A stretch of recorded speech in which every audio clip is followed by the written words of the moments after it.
Get this, in December 2021, it took less than 12 ETH to buy one Bitcoin, but now it costs over 40 ETH to get one Bitcoin. What is going on?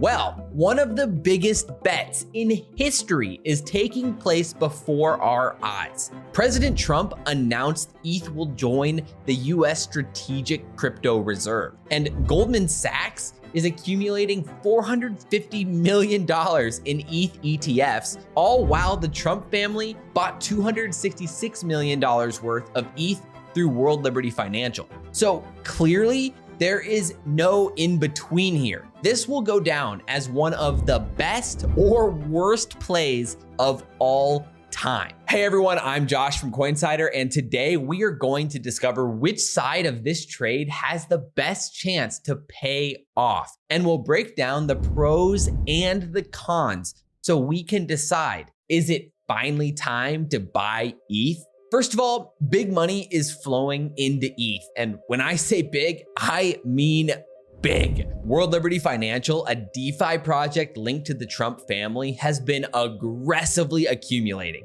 buying over 78,000 ETH worth $266 million at an average price of $3,400 per ETH. And they're not keeping it a secret. Eric Trump has openly praised Ethereum, saying that it's a great time to buy right now, but there's way bigger news than even just that. I mean, President Trump himself announced that Ethereum will be part of the US government's new strategic crypto reserve. So if one of the most powerful families in the world are bullish, then maybe we should be too. But it's not even just the Trumps. Goldman Sachs has scooped up $450 million worth of ETH ETFs. And the biggest Ethereum whales have accumulated over 670,000 ETH in February alone, all while the supply of ETH on exchanges has dropped to just 6.38%, which is the lowest ever. So big players are clearly putting their chips on the table and their money where their mouth is, but is that enough? Well, the next thing to consider is the ETH ETF itself. Since February, $394 million has flowed into ETH, while Bitcoin has seen outflows of $376 million. Just think about that for a sec. Here's where things get even more interesting. Stake ETH ETFs are on the horizon. 21 Shares has proposed a staking-enabled ETH ETF, which is the first of its kind in the United States. And if approved, it could bring 2 million ETH into staking, therefore tightening its supply and likely driving more demand. Analysts predict that ETH ETFs could hit $19 billion in assets, adding $9 billion in new demand, which is essentially Chainlink's entire market cap. So truly, if the ETH ETFs start offering yield, then even I'd be personally interested. And I mean, geez, who knows? Maybe even Warren Buffett would be too. Like, we know how much he loves his dividends. So at the end of the day, the fundamentals are seemingly strong. So what are the charts telling us about ETH? Well, right now, the ETH Bitcoin ratio is sitting at historical support levels. Generally, this signals a bottom and an upcoming trend reversal. So think about this. If the ETH Bitcoin ratio was at the same level as it was when FTX collapsed, ETH would be worth over $7,000 right now. And when we look at the indicators, this is only the fourth time ever that the weekly RSI has hit oversold levels. And all of this is happening while Bitcoin dominance is forming what looks like a double top. So if Bitcoin dominance starts to break down, we would expect to see a major rotation into altcoins with Ethereum leading the way. I mean, all of these are potential catalysts, but the biggest might be this. The Pectra upgrade, which is coming out mid-March, could very well be a game changer for Ethereum. It's going to double the blob target from 3 to 6, but essentially this upgrade will improve the data availability and lower the fees for layer 2s in the entire ecosystem. So it will drastically improve the user experience. And it'll also raise the validator staking limit from 32 ETH to 2,048 ETH, which makes staking operations way easier as well. So these are all bullish. And at the same time, the Ethereum Foundation has started to stake their ETH and put it into DeFi protocols to generate yield instead of simply dumping it to fund their normal operations.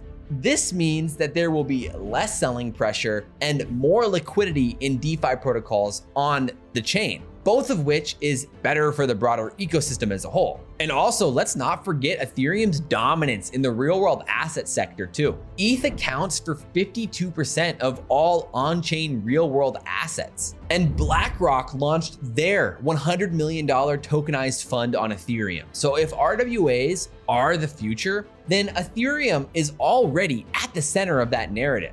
So after all of that, you might be feeling super bullish on ETH. And I mean, you might be already hovering over the buy button right now. But before you do, you've got to hear the other side of the argument, because sure, the bullish case is good, but there are some serious risks that you have to consider. First of which is ETH's monetary policy. So the Ethereum merge was supposed to make ETH deflationary, but in reality, it has actually been inflationary. Since the merge, more ETH has been issued than burned, leading to a net inflation of over 33,000 ETH. And that's a problem because it weakens the ultrasound money argument that ETH maxis love to make. And compared to Bitcoin's fixed supply, it's just not a great look. Then there's the question of adoption. Despite all the hype around DeFi, the total value locked on Ethereum hasn't even surpassed its 2021 highs. That's a pretty big red flag considering all the new money that has flowed into the ecosystem since. DeFi is the narrative Ethereum most leads the market. So if DeFi adoption doesn't grow fast enough, it could mean that ETH's price is relying too much on speculation rather than real demand. And all of this is happening while competitors are gaining ground all around them. And another big issue that the Ethereum ecosystem has faced is its leadership. The Ethereum community has been loud about its frustration with the Ethereum Foundation's decision-making and lack of transparency recently. But here's where things might be turning around. The Ethereum Foundation recently announced a big leadership change. Longtime executive director Aya Miyaguchi is out, while Xiaowei Wang and Thomas Stanchek are in as co-executive directors. And also, longtime Ethereum developer Danny Ryan has joined Etherealize as a co-founder, and he's been tasked with helping Ethereum on the institutional adoption side. So this could be the turning point for ETH. In fact, some ETH maxis have even added their .eths back into their handles after they removed it in protest of the Ethereum Foundation originally. But will this new leadership actually be the difference to U-turn this downtrend? I mean, maybe, but there's still one big problem. Now we have to talk about the parasitic relationship between Ethereum and its layer 2s. You see, on paper, L2s are great. They make transactions faster and cheaper for users across the entire ecosystem, but they also pull value away from Ethereum and ETH itself. The sequencer profits, aka the fees that L2s charge users, mostly stay with the L2 operators, not ETH holders. As Andre Cronje put it, BL2, have centralized sequencer, generate 120 mil in fees, pay Ethereum 10 mil for security, dump 110 mil for profit. It's pretty straightforward. And Vitalik Buterin even recently proposed in a blog post that the Ethereum ecosystem needs to cement ETH as the primary asset of the greater Ethereum economy and support applications using ETH as the primary collateral. So it's been a big time discussion in the Ethereum community across the board. So while L2s are essential for scaling and building the ecosystem, they very well may be hurting ETH's price. So there's a lot to break down there, but after weighing all these pros and cons, what's the final verdict?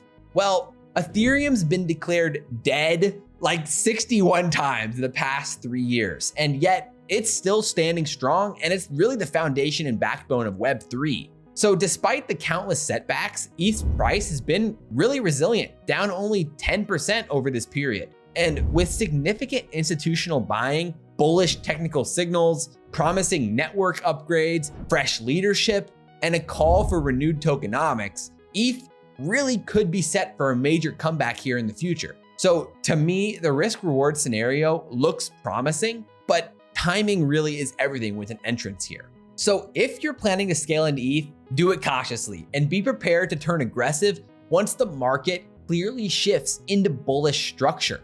So now, what do you think? Is it finally time to buy ETH? Let me know your thoughts in the comments below. And also, our channel partner 3 Commas is having a trading competition with Bybit. The prize pool goes up to 105,000 USDT. So if you're curious to learn more, then just check out our links in the description.